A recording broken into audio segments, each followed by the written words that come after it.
It's proving to be a historic election even before polling day. Nearly 100 million people have voted early. That's more than 45% of all registered voters in the US and 2/3 of all votes cast in the 2016 presidential election. Both candidates have been campaigning aggressively to attract voters. President Donald Trump launched a trade war with China during his first term in office. He's hoping that imposing higher tariffs on the world's second largest economy will win him the support of US farmers. We were doing so much better than China. I was throwing tariffs on them. They were paying us $1 billion. I gave $28 billion to farmers because they were targeted by China. His rival, Joe Biden, has not said he would repeal these tariffs, but he accuses Trump of unilateralism and says his foreign trade policy will incorporate the views of US allies. The two candidates are further apart on other key economic issues. Trump wants to extend income tax cuts through 2030, and he's pitching tax credits for domestic companies that substitute imports. That would boost earnings for workers and businesses, but cost the government $1.5 trillion over the next 5 years. Biden accuses Trump of helping the rich get richer and says he will roll back Trump's tax cuts. He wants to raise the top income tax rate from 37% to 39.6% for individuals and from 21% to 28% for companies. Biden also wants to double the tax on US companies' earnings from their foreign subsidiaries to 21%. These changes could add an additional $4 trillion for the national treasury by 2030. The Trump campaign claims that's a huge tax burden for American workers, a charge the Biden camp denies. Joe Biden has been very clear. He will not raise taxes on anybody who makes less than $400,000. The candidates also don't see eye to eye on the environment.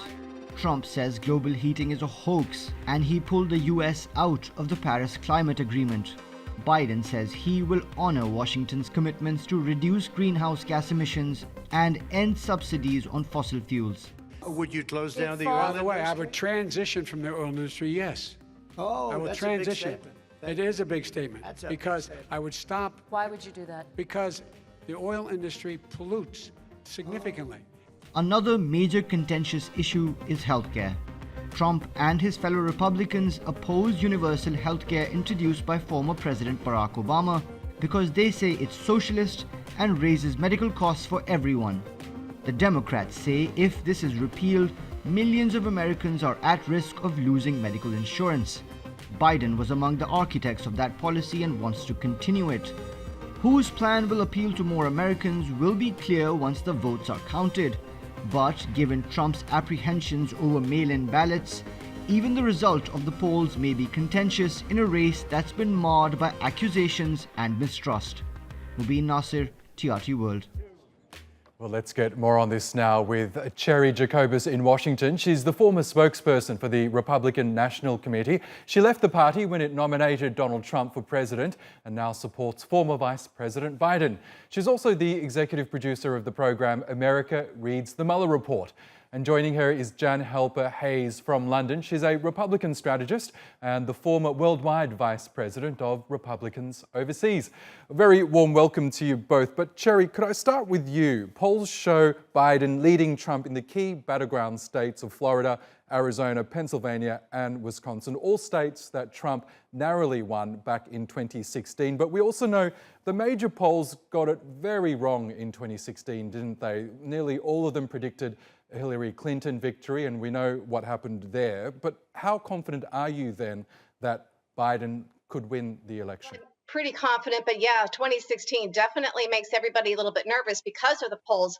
But the truth is, in 2016, in the final closing days, it showed Hillary Clinton getting about 3% more in the popular vote than Donald Trump. And in the end, that is about what she got. So those polls actually were correct. They changed a lot in the final days. And the Comey letter, former FBI Director James Comey letter, definitely had an impact on that. What we're seeing now, though, is more people are voting beforehand. People want to make sure their vote counts. And so this mad scramble by Trump and the Republicans to try and make sure that votes are not counted We're in a COVID situation. We're in a pandemic where you have to make concessions for people to vote. They have to be able to vote in whichever way is safest for them. So, for example, you have people who have done drive-in voting, as if you would do a drive-through for fast food or to the bank. They have voted that way because that was how they were instructed to vote. That was an option for them. So it's very difficult now, although the Republicans are really trying quite hard in Texas and parts of Texas to make sure that those votes get thrown out. They say they don't like that drive-in voting. It's probably too late. I don't think that even a Republican state Supreme Court is going to, they're just not going to disenfranchise voters. In some places they are. There's a reason why Donald Trump wants us to go all the way to the Supreme Court in Washington. He thinks he'll have a chance. But I think it's looking increasingly like Joe Biden is going to pull this off. I think it's sad that it has to be by a landslide in order for us to have democracy, however. Okay, Jan, can I just get you to respond to that? Why are the Republicans making it harder for mail-in votes to be counted? Well, there's one thing about requesting an absentee ballot versus the mass mailings of regular ballots. And that is what has been the greatest concern. Absentee voting is something that we do, and it's completely supported. Okay, Jan, can I get you, ask you more about Trump on Sunday, because he visited 5 different states on the one day, which is impressive in anyone's books. But we know that he visited those states because they are now battlegrounds, states that he won in 2016, but are now under real contention with Joe Biden leading in some cases as well. The polls have consistently put Trump trailing Biden. Do you believe Trump can pull this off, and why? Well, I actually think that we're going to have a landslide. And the reason that I think it is because we don't pay attention to those national polls. The Trump campaign polls by county and by state. And so some of these cities that he has strategically gone to are very important because they can really sway him getting the electoral votes for the states. But there's something else I have felt for a long time, and over here in the UK, we could place bets, and I bet in early March and in April that there's going to be a landslide. It was 36 years ago that Walter Mondale picked Geraldine Ferraro.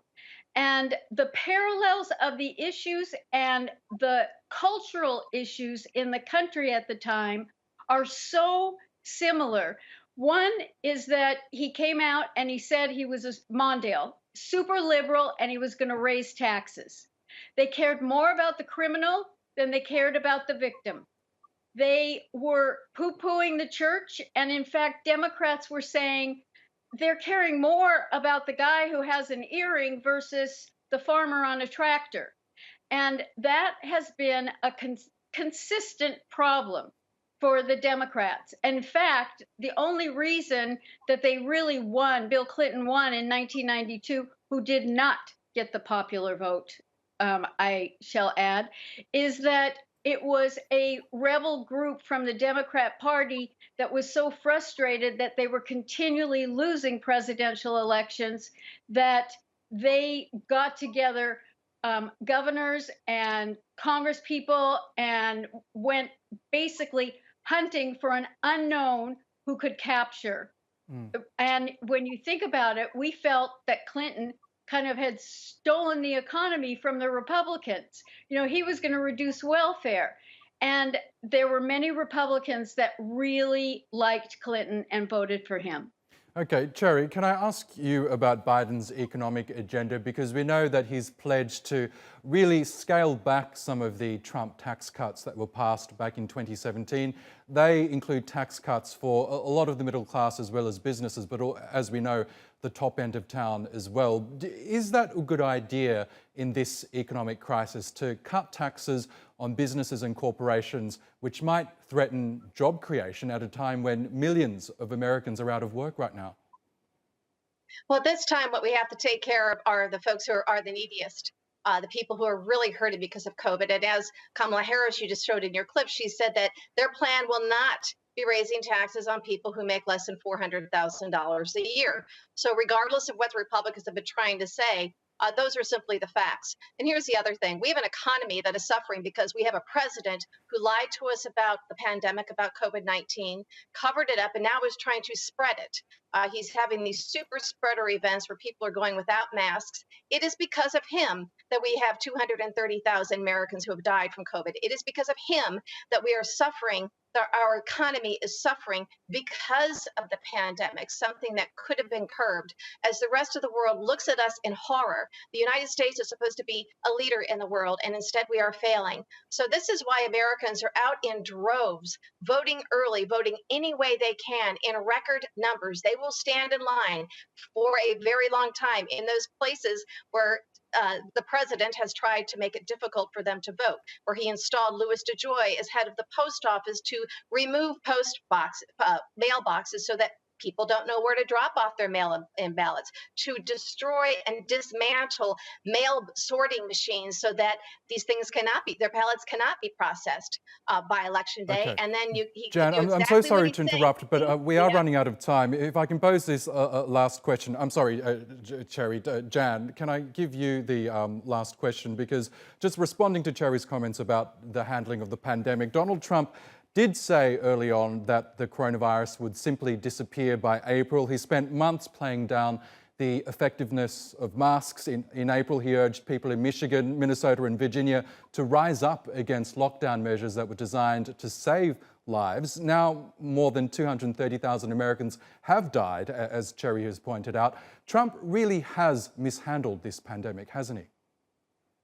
Actually, I think verbally, he has mishandled it, because there were many press conferences prior that the journalists would accuse him of being a cheerleader. And he would say, look, that's my job. I don't want people to panic. But when he got the task force together, and then he got private companies to work on vaccines and on other different remedies, it has gone down. The death rate has gone down substantially. And so I know that behind the scenes, he was really working hard, but his mouth wasn't going in the right place on that one. Okay, well, not long until we find out who will ultimately win this contest. Cheri Jacobus in Washington and Jan Halper-Hayes in London. Thank you again for joining us on Money Talks.